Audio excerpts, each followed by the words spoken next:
All right, we're gonna finish this off here. Fish Called Wanda. Never saw this. Never saw this. I remember this was what Jamie Lee Curtis was already big star. John Cleese, Michael Palin, right? Kevin Kline. Remember Kevin Kline? What happened to him? Anyway,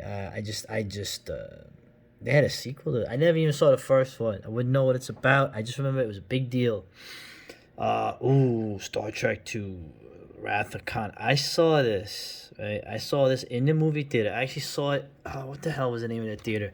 It used to be on Avenue U. Right, it was right by the train station, the Avenue U train station, the Q and the D back in then. Long gone, long gone.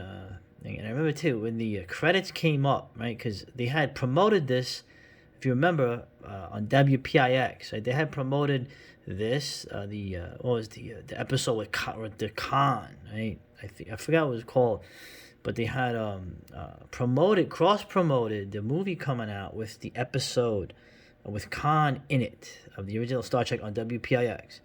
And so I went into the theater as a kid.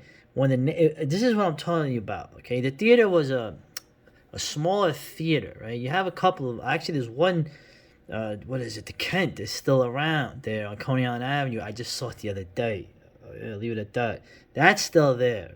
Okay, but this place is long gone. And I remember when the credits came up in the beginning, where you see William Shatner, Leonard Nimoy, DeForest Kelly, the great Ricardo Montalban. What a regal dude, man. The crowd erupted in cheers. This was the intro. This was the opening credits, and the crowd was cheering, dude. And I remember, man, the opening scene with that freaking thing they put in, the creature they put in the ear, in Chekhov's ear, and the other dude, the black dude. I couldn't watch that. But then it was '82, so I was a bit young, man. Obviously, and this, of course, now in retrospect, this is considered one of the best of the Star Trek films. Right? The needs of the many outweigh the needs of the few. Remember that? It was a really good movie. It's probably the best movie they ever made. Anyway, enough. I'm not a Star Trek fan, by the way. Don't hate it, but I'm not a fan. My neighbor Totoro, I've never saw this. Hayao Mizuyaki. I saw the Nausicaa, or back then it was called something else. But the movie that was Nausicaa, that was it. Warriors of the, what was it called? I'm trying to remember it, but it wasn't called Nausicaa. But that I saw. That was great. I never saw My Neighbor Totoro, so I guess I should see this. But there's a lot of. I'm not the biggest Miyazaki fan either, but he's made so many movies that there's many of them that can't help pique my interest. But this was a big deal. Like I said, when this came out, and I mean in terms of the cult thing, this became probably bigger later. But I remember when that came out, The Killer. Okay, and there's another film, just like the Jackie Chan. I finally saw this in the '90s, but this was John Woo. This came out in the '80s. This is when you had like the Hong Kong cinema was now the guy's fighting two handguns. You're shooting handguns. It looks cool. There's no way you could fucking aim if you do that. But I'm just saying. And the always funny thing about the John Woo films was there's always a Christian iconography. Am I saying that right? In the films too, and also it has a really sad ending to it. Really sad. I thought it was a sad ending. So yeah, The Killer, Better Tomorrow, Hard Boiled. And then he did Face Off and all that stuff in thing. But yeah, John Woo was great, man. And this was a decent film. Right? Now speaking of blood sport, yeah, Kumite. I remember when this film came out, people are like, "Oh, this Frank Dux dude, he fought in actual blood sport, right?" It was all bullshit, right? It was all fucking bullshit. Of course, and the ironic thing was this was maybe a couple of years before you actually had a real no rules or very limited rules martial art contest, right? The Ultimate Fighting Championship. Okay, now it was mostly at Gracie. It was a Gracie sort of promotion, but they went in, they kicked everybody's asses, right? And rightfully so. If you ever see the old Gracie tapes back in the day when you had VHS shoulder cameras, they had a challenge. You go in there and you fight them. A lot of guys went in, they all got beat, right?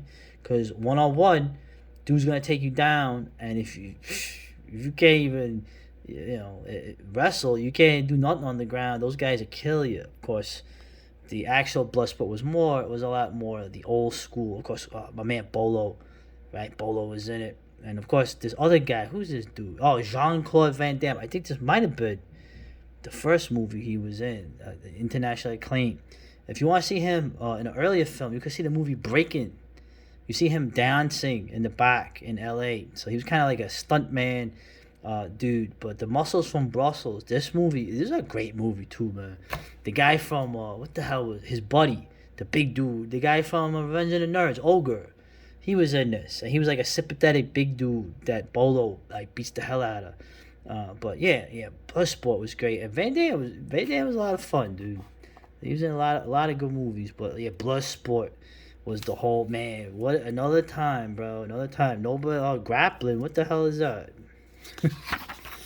Yeah. Okay. First Blood. Now here we go. Like Rambo, or the Rambo series would later position itself as the home of Over the Top, right? Which was a film he did about another film he did, but Over the Top action blockbuster. But First Blood stands in stark contrast to its sequels. Now I would argue with you about that. Rambo 2. Whatever you think of the Vietnamese or the Viet Cong in that film, who are the slimy bad guys in the film? The three-letter agency I won't mention. Right? And in part 2, essentially you see us helping the Mujahideen, against the Soviets. So they're sort of interesting films more than that, right? But the first film, the main enemy is who? America, right? The tortured psyche of a Vietnam vet who returns home, right? Brian Dennehy was great. That guy was such a great heavy in this, where he arrests Rambo, and then they brutalize him in the prison. At least the one guy does, and then he just fucking goes ape, and they can't deal with this dude because this dude was a Green Beret. So great film, great photography. I saw this as a kid in the theater, dude. Great fucking movie, dude. One of my favorites of the 80s. This thing is still powerful now. So Poltergeist, Tobe Hooper. Now of course they always say, it looks like a Spielberg film, and they say it ruined Tobe Hooper's thing in Hollywood or whatever. I don't give a dude. If you put Tobe Hooper against Spielberg, to me, I'm gonna pick Hooper. I don't give a damn. Yeah, Jaws is great. Like Spielberg's a talented guy, but Tobe Hooper, I'm gonna go with him. So, and like I said, this film was great. And I remember the little girl. I always remember the little girl. She died very young of cancer. It was really kind of sad. But yeah, Poltergeist. Right, Poltergeist was good. Okay, Nightmare on Elm Street. Now, the first one I saw was part 3, the Dream Warriors. I was kind of young, right? But 85. I remember the commercial for this, right? Nightmare on Elm Street, man. This movie, the first one. I mean, the second one is, of course, the second one. I finally saw the second one years later, and it is very gay, very gay. Part 3 is still the best. You get the Dawkins song, but you got like the special effects are really surreal in that. It was a nice setting in the asylum. You had all like the kind of thing, but the original really is friggin' nasty, man. All right. Of course, the old story, Freddy was like a homeless dude that scared Wes Craven and his brother or something when he was a kid. But, yeah, Freddy, remember, you couldn't go to sleep. 1, 2, Freddy's coming for you. 3, 4, better lock your door. 5, 6, you got the crucifix. 7, 8, better stay up late.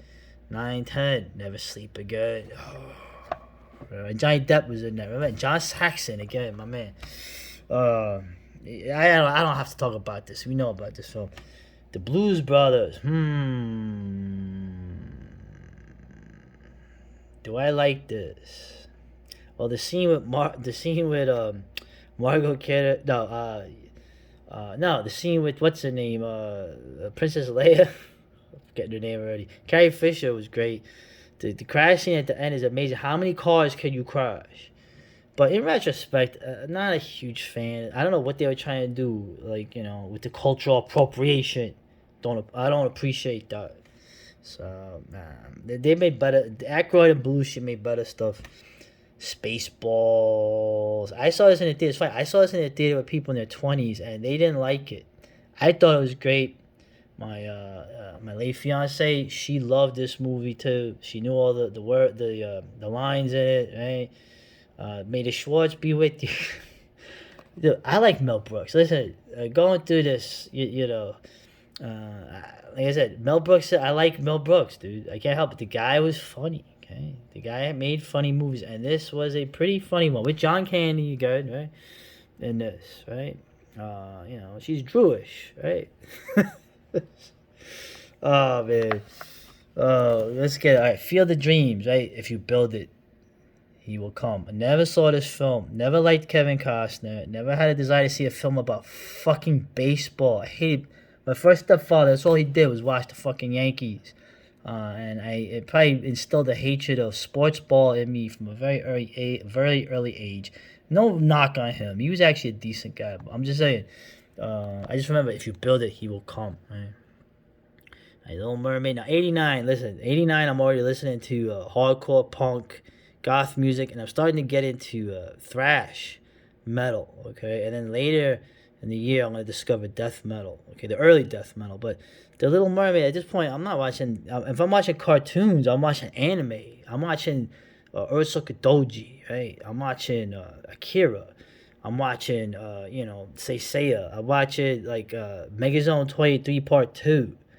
I'm watching, very violent, horrific movies, Crusher Joe. I'm watching stuff like that. I'm not watching The Little Mermaid.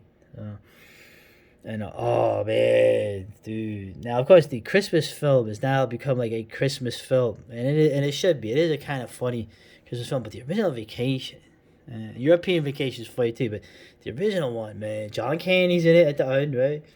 Anthony Michael Hall as a kid, remember Russ? Remember when they're in the desert and he's drinking a beer, and then he lets Russ have a beer, and then Russ drinks the whole beer, and he gets like wasted. When they're in St. Louis, right? It's like, you know where to go? I don't know, man. I'm just visiting. I'm from Chicago, right? They take the tires off the car, the hubcaps off the car when he's sleeping in the car. Anyway, there's so many funny scenes in National Lampoon's Vacation. Okay, and I don't know what to tell you. National Lampoon were great. Their movies were funny. Their stuff, their magazine was National Lampoon. It was very fair across the board. In fact, people considered it offensive, even if they made fun of the upper classes or whatever. I mean, mostly I believe they were WASPs that went to Ivy League schools, but so what? So did all the others. Right? Anyway, I guess Never Ending Story. I saw this on tape. Um, yeah, it's a movie that looks a lot better now. I didn't dig it as much as a kid, right? The Nothing, and of course the kid in it, the hero Atreyu, right? They had the band named after him, but I haven't seen this probably since I rented it, like in '88. So I like to maybe I should revisit it, but I'm kind of not in that sphere. Labyrinth, I missed it. I never saw Labyrinth. Never saw this. I know you're thinking, never saw this. David Bowie, man, dude.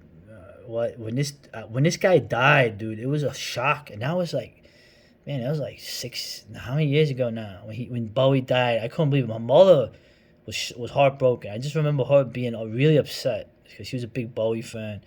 I don't even remember anyone else in it, but I know it was a Jim Henson film, if I remember correct. Anyway, and just the last film, okay. Lost Boys. Okay, there was a lot of good vampire films in the 80s, and The Lost Boys was a lot of fun, okay? But I could have put others on this list rather than The Lost Boys. I guess it's just more of a case of who's in the film. Of course, this fucking guy's son, Kiefer Sutherland, was a great actor. His dad was a kind of a weirdo, crazy dude, and he was a great actor like that too. He was like always a scary looking kind of dude. Right? You had Corey Haim and Corey Feldman, right? Those the very tragic pair. I do remember the one scene was like, hey, you're eating maggots, right? He's eating Chinese food and he had the rice and it's like maggots. I remember that, but yeah, the Lost Boys, right? Oh, they're supposed to be what's his name? The guy from Bill and Ted was in. It's supposed to be like the kids that never grew up with Peter Pan, right? But I don't know. The Lost Boys was.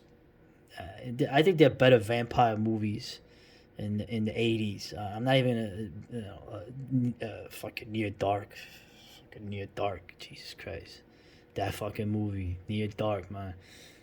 Of course, Fright Night. I could go on forever, but anyway. So this was the 80 films as put together by British lads, and it was interesting going through it. So there were so many other films, but there you go.